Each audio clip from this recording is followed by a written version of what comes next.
What we haven't seen, though, is a woman run 2:11. Yes. Sub 2:12. That's ridiculous. And I did not think that Assefa would be the top headline coming out of this weekend, but she is. Yeah. She runs 2:11.53. Remember, she was an 800-meter runner? Yes, back in 2016. Talk about range. Wild. Yeah, talking about range for sure. 2:11.53, breaks the world record by 2 minutes and 11 seconds. A solid high school 800-meter time. That's not, it's not like a few seconds, right? Like, we're talking minutes in a marathon. Like, that's huge. Broke it by 2 minutes and 11 seconds. Goes out, negative splits, goes 106.20 for the first half, 105.33 for the second half. It just showed that. Also, not in Nike shoes. Yeah. Which everyone wants to talk, it's the shoes, it's the shoes. She does it in Adidas shoes. We'll talk a little bit about that later. Yeah. But first of all, how the hell did this happen? How the hell does someone run 2 minutes faster than a world record that was already an extreme world record? The limits now, I think, for women's marathoning is, we think, like, this doesn't seem like something that's like a once-in-a-lifetime moment. This record's going to get broken again, which is kind of crazy to think that a record that was 2 minutes faster than the previous record is easily going to get broken. But if she's able to run 2:11.53, there are marathoners out there who I think can beat her in a race 7 out of 10 times. Are you serious right now? The women's marathoning world is ridiculously deep. Ridiculous.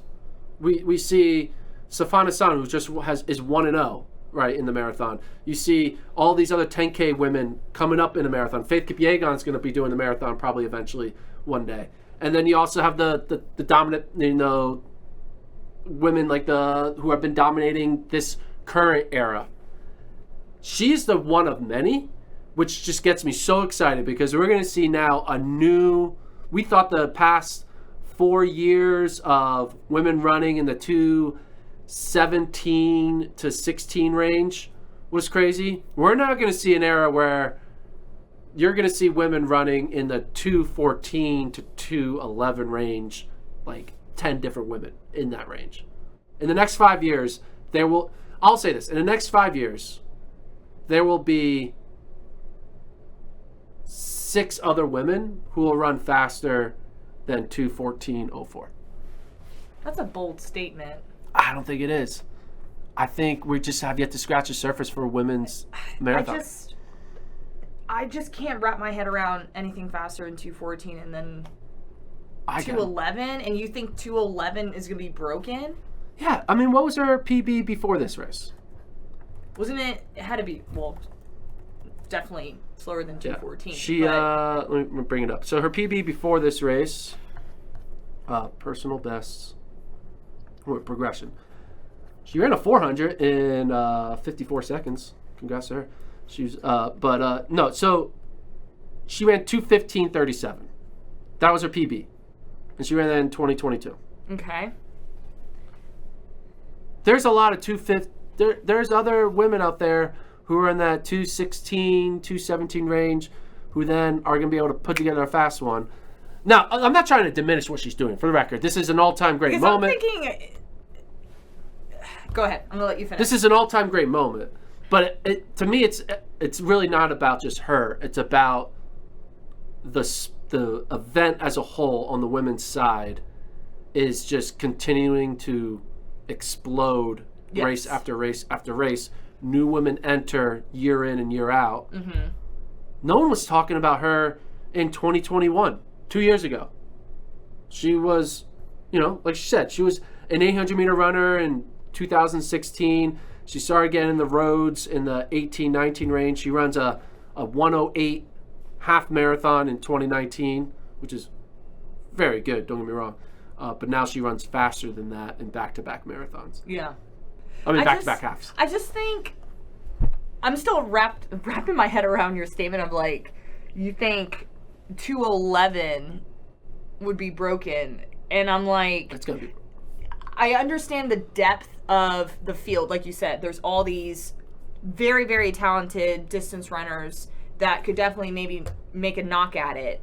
But you got to be able to line up and get on a really solid course to be able to do that. You know what I mean? So I feel like it would be challenging. I think we're getting close to, I don't know, this isn't as sexy as breaking 2, but breaking 2:10. Like the first woman to break to run a 2:09:59 oh my marathon. gosh, I can't even like, think about that. We're in that range. Like, we're gonna see that in our lifetime. We're gonna see 2:09? a 2:09 women's marathon in at least the next 20 years. 100%. Now, I would put my entire 401k on that. That we will see a 2:09:59 in the next 20 All right, years. let's do it. All right. On this podcast, September 25th. September 25th. You have 20 years from today. 20. So I gotta go through the end of the year of 2043. No, this time. No, by because if they do it in Chicago a week later. Okay, fine. I'll give you to the end, December of. No, there won't be a world record in Chicago. But What year is it? 2020. Okay, 2043. yeah. So January December 1, 31st, 2043. 43. There will be a 2:09 women's I'll hit you marathon. up. Yes, and you can have all my 401k. Okay. 2:09. Watch on December 30th. I'm just gonna cash it all out. So I don't have a 401k anymore. It's gone. 2:09. 2:09:59 in the next 20 years. 2:09:59. 100%. Oh gosh. I'm not gonna say it's impossible, but that's big. That's bold. Yeah. Well, she wasn't expecting to break the record. She No, said she in an interview. wasn't. So I think there's going to be a lot of women out there who aren't going to expect to break records, and then we'll see a 2:09. Okay, so that kind of moves me into foot apparel because that's been kind of talk lately with track and field with the new shoes. And it's died down, which is nice because everyone cared about the Nike Super Shoes for far too long. But here we have the Adios Pro Evo 1 Which, let's be honest, racing shoes. that's a very long word. It is. How many? Well, there's Adis? It sounds like they're getting like an iPhone for a shoe. Adios Pro Evo 1.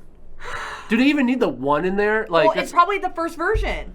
So they're gonna do I don't Adizero. know. I'm not really like a sneakerhead to know like what types of shoes. Adizero. But maybe Adios. this is the first one. Yeah. But according to Assefa, like this has been the lightest racing shoe she's ever worn, and it was just an incredible experience. And for her, it just, she wanted to be able to just focus on running.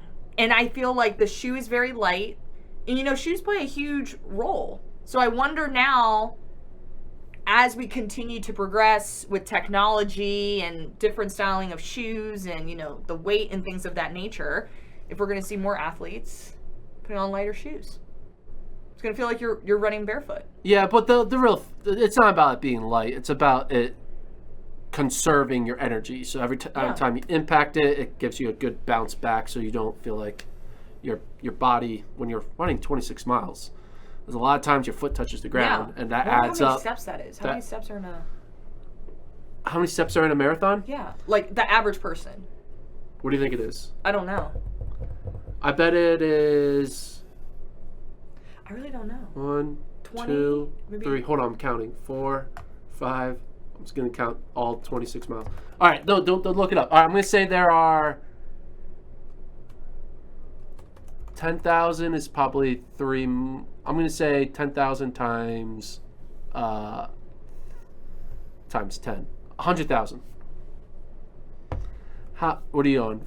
I don't know. Gosh, that's a lot of steps. I'm saying 100,000. Did you Google it? No, that's what I did. Are you close? How many steps are in a marathon? Because it's going to vary. I was off.